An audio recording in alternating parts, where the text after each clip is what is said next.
Assalamu alaikum. Walaikum assalam wa rahmatullahi wa barakatuh. Dr. Brown, thank you for being with us on the Dean Show. It's a treat. My pleasure. Sorry, My pleasure Dr. Brown or Officer Brown?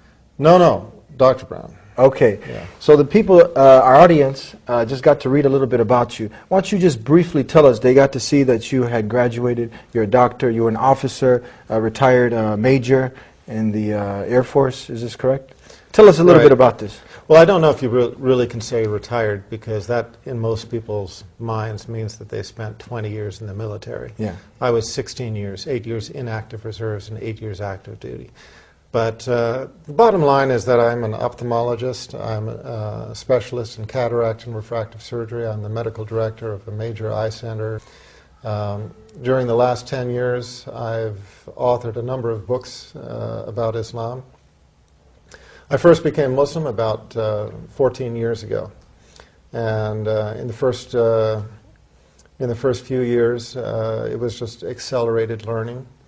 I got to a point where I realized that there was basically an absence of literature with regard to certain subjects, and I felt that void needed to be filled, and that's what started me on writing. So over the last 10 years, I wrote a series of 5 books. Many readers might know the first one. It's called The First and Final Commandment.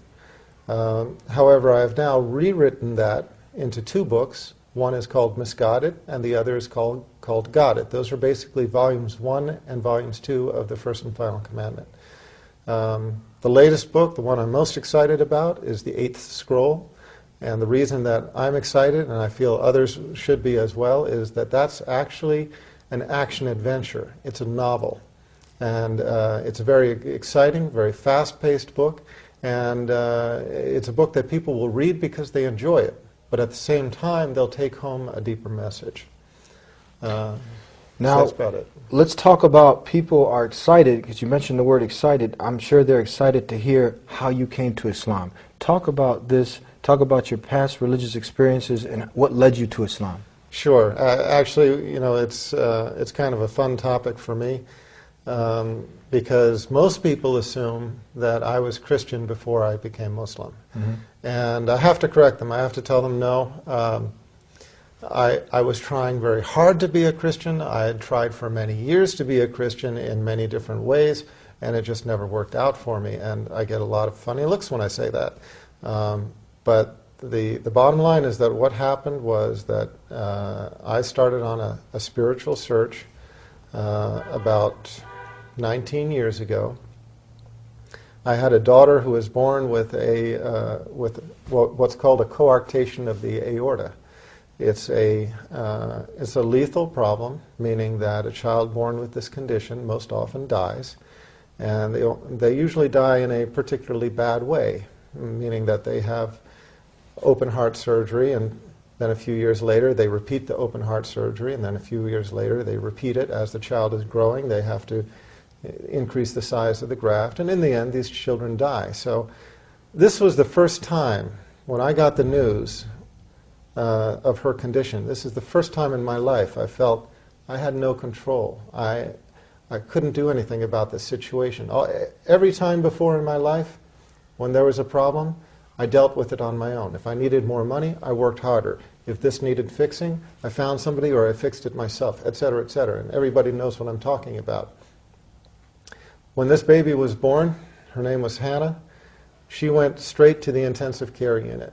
Her body from here down was almost the color of my suit, closer to the color of your suit, just kind of a dusky gunmetal blue, because her body was not getting oxygen. Her body was literally starving in front of our eyes.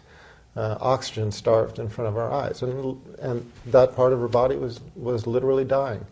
And when I saw that, like I said, it was the first time in my life that I needed to turn to some greater power. I was atheist up until then. I had been raised in a family that was basically Quaker, one of the Protestant sects, but not practicing. And I myself had never taken on any religion. So I had to leave the intensive care unit because they brought in a team of doctors, a team of specialists in the field, And while they were doing their thing, I just went to the prayer room, and for the first time in my life, I really prayed. And I prayed kind of the typical atheist prayer. There's a prayer called the prayer of the skeptic. The prayer of the skeptic goes like this: "Oh God, if there is a God, save my soul, if I have a soul." Yeah. Okay, that's the prayer of the skeptic. And most atheists, when they pray in this way. They say, "Oh God, if you are there," because they're not quite sure. And that's basically what I prayed. I just said, "Oh God, if you're there, I don't know if you're there or not, but if you are, I need help." And I made a promise to my Creator on that day. I promised that if He would save the life of my child, and then guide me to the religion that was most pleasing to Him, that I would follow. And that was the simple promise. And I was only away for maybe about 15 or 20 minutes. But when I went back into the intensive care unit, my daughter was on the other side of the intensive care unit. And when I entered the door and looked across the room, the doctors raised their faces from my daughter. And I could see right away something had changed. Their faces were mystified, as if they didn't really understand what was going on, maybe a little bit shocked. When I walked up to them, they simply told me that she was going to be okay, and that she wouldn't die. And sure enough, she went back to being a completely normal child in all respects. I mean, normal quirks, but completely healthy. She didn't have surgery. She didn't need medication. Just her condition completely reversed. And here's the thing. We had an ultrasound film of her heart beforehand, and we had an ultrasound film of her heart after. And before, she had the problem I told you about. After, it was completely gone, stone cold normal. And I remember the doctors sort of went through an explanation, trying to make sense of it to me, trying to make sense of it to themselves. And I feel that they bought that explanation, but I remember standing there looking at them just thinking, I know that explanation works for you, but it just doesn't work for me. I prayed this prayer. And I just have to believe that this was the hand of my Creator. So I knew He had made good on His promise, and I had to make good on mine. So that started me on a religious search. And I thought I would find the truth in Christianity. I studied Judaism first. That led me to studying Christianity. I thought I'd find the truth there for years. I tried to convince myself. I tried to become Christian. I went to Seventh-day Adventist, Mormon, Quaker, Southern Baptist, Roman Catholic, Greek Orthodox. I don't know exactly how many different sects, how many different churches I went to trying to find the truth of Christianity. And I always kept coming up against the same thing. I always kept liking some part of it, but having trouble with others. And when it came down to the tenets of faith, I would talk to the priests, and I would say, well, how about this? And they couldn't explain it. And how about that? And they couldn't explain that. And, well, what about this?